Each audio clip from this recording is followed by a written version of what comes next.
One musician I know, before he comes on stage, he spends the night with a dead body. Let's read that man. Isaiah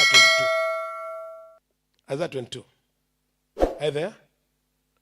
Verse 21.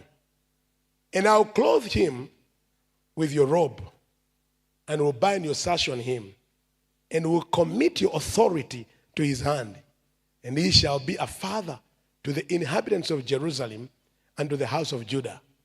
And I will place on his shoulder the key of the house of David. He shall open, and none shall shut. He shall shut, and none shall open. Do you know that man is Eliakim? Eliakim, the son of Hilkiah. He did something, and the Lord said,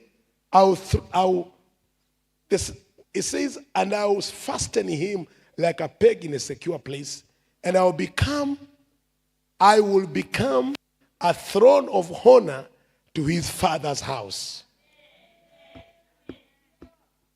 Jesus. I will become a seat of honor to the house of his father. And it says, many of you didn't know that this was first given to this man. On his shoulder, the key of the house of David. And he shall open, and none shall shut. That key. Someone says that key. There's a key. We got to learn how to activate today. That open prisons. And we're going to see steps and requirement how to activate. How to come to a place where you have access. Unlimited access. Because remember, we are discovering keys, and we want to open prisons and call out those in prisons, the captives. We don't want to break walls, because now at this stage, you are careful. Why? The enemy before you is death.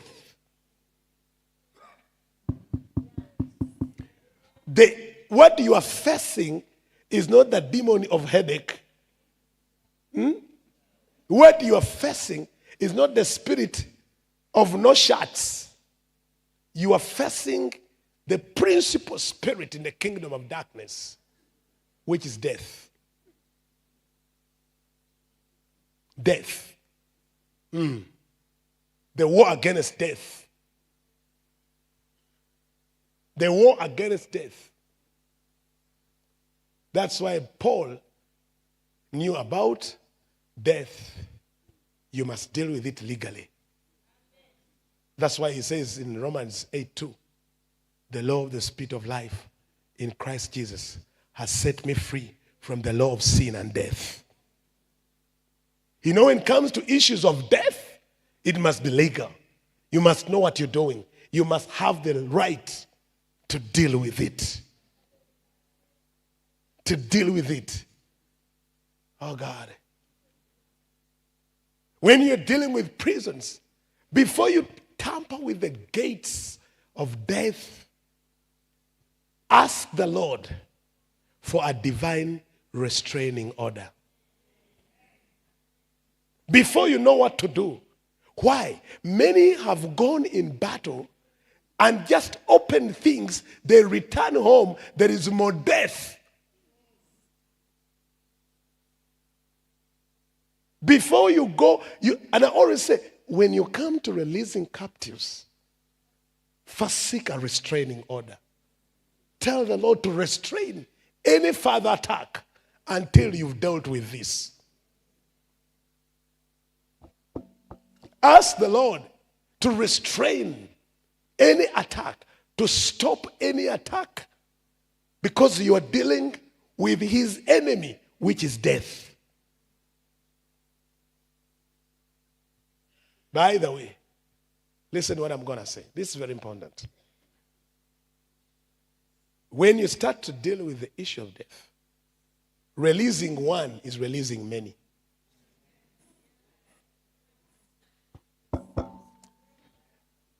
Opening the prison, you don't pick one. Whoever is in that prison gets deliverance.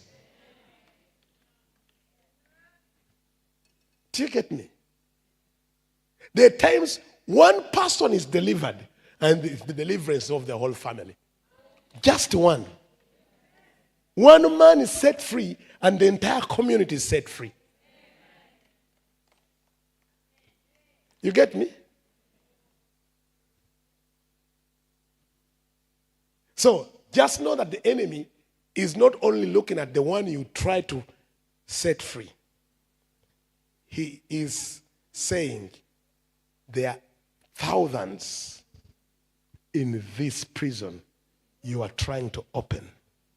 There are millions in this prison you are trying to open. There are thousands in this prison you are trying to open.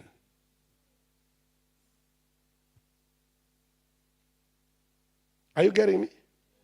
There are millions in this prison you are trying to open. Now, this can help you understand that don't fight battles for fun. The enemy and his armies is not taking it as a joke. For him, he's telling you what you're trying to break and open. It has taken us thousands and thousands of years, of destinies we have bound in the grave. And for you, you think, oh, I'm just praying for the deliverance of my son. But your son is in a prison where there are prisoners of many generations.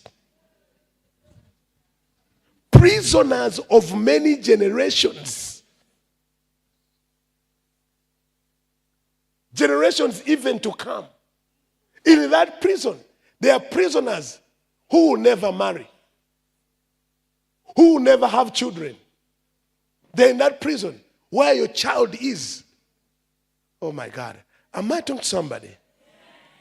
Prisoners of many generations. Destinies of many generations that are crying for redemption, that are crying for the manifestation of the sons of God. They're in that prison where that child is, where that woman is.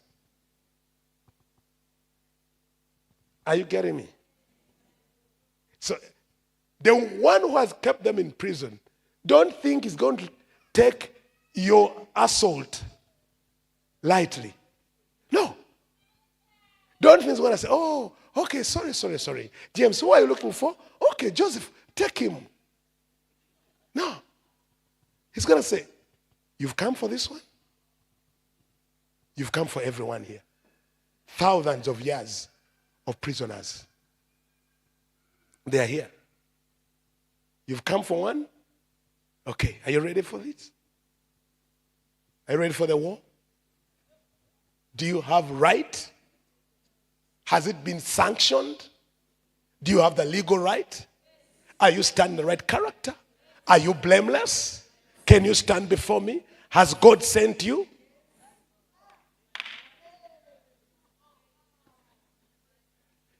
Now it moved from just fun and excitement. Now you're dealing with the real issues. You're dealing with the real issues. The council of hell is now challenging you. The council of the grave is challenging you. You do not know that there are some people you work with, so beautiful, so educated, so learned, so successful, but they spend the night on the graves before they come to the office. There are beautiful girls today, young girls, so beautiful, so learned, and they are very successful. They don't want to get married, but they have children. And they are successful in their careers, but they always fornicate with the dead. They spend nights with the dead. You do not know how many homes have a dead body the rich man is worshiping in one of the rooms. One day you'll be shocked that some people have a body in one of the mansions and they hire people to go and wash that body. And they have kept it in the house for many years. And that's where they go through the dead and bind destinies and control nations.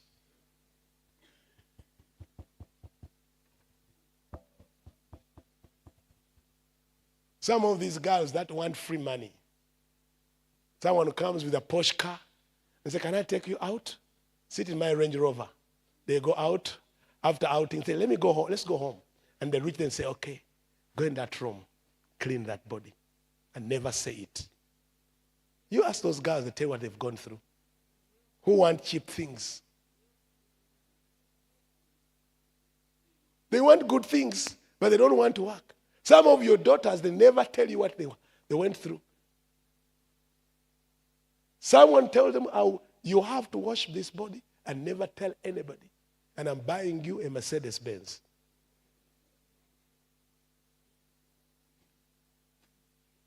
They are washing the rich man's dead body in one of the rooms.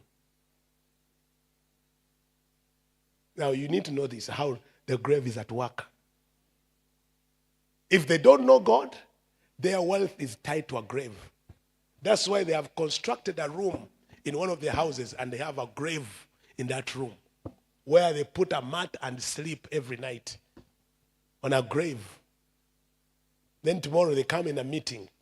You look at them, you doze. You sign the contract. You give them the money. And you wonder what controls. You rise against the man, he goes to the grave. You die, he takes the place. You die. Some of you, you're not dead physically. You are dead professionally. Some of you, you are dead professionally. With all your academics, with all your abilities, with all your qualifications, you are dead. They killed you professionally. The brain just died. You can't even write a paper with all your qualification. You can't even think. You can't even plan because death was incited in your profession. I'm serious that there are people who are dead professionally. Others are dead when it comes to marriage. Marital death.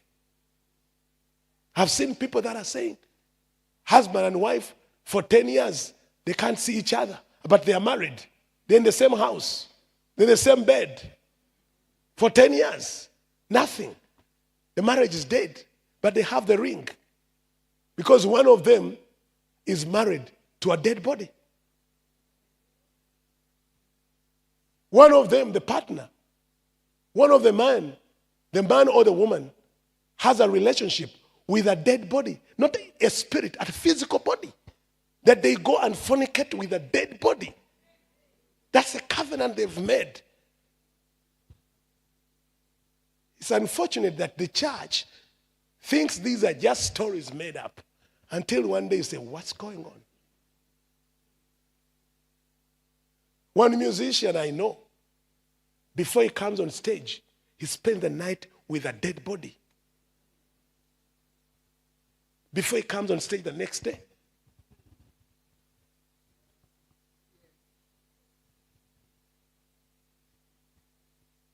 The reason we are now opening, because I said about prison, is about destinies buried in graves. Imprisoned destinies. As I said, there are people that they are walking, but professionally, they are dead. Death has come in their profession. Others in their business. No matter what they do in business, it's death. No matter what they trade in, it's death. Everything they do ends in death. Work, whatever, even if you give them billions, they start a business, it will die. It will just die. Because the destiny is in a prison. Someone, because you were what? Because you were careless and prayerless. You opened yourself to the realm of the grave. And the agents of the grave are now the masters in this life. Because the church is not praying. The church is not praying. People are building schools on graveyards. People are building hospitals on graveyards. Purposely to open those tunnels of the grave. And you need the key of the house of David.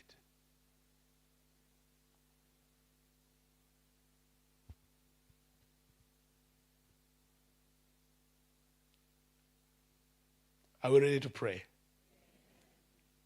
Now we have heard all that. I don't want to go into the details because some of the things may scare you so much. Because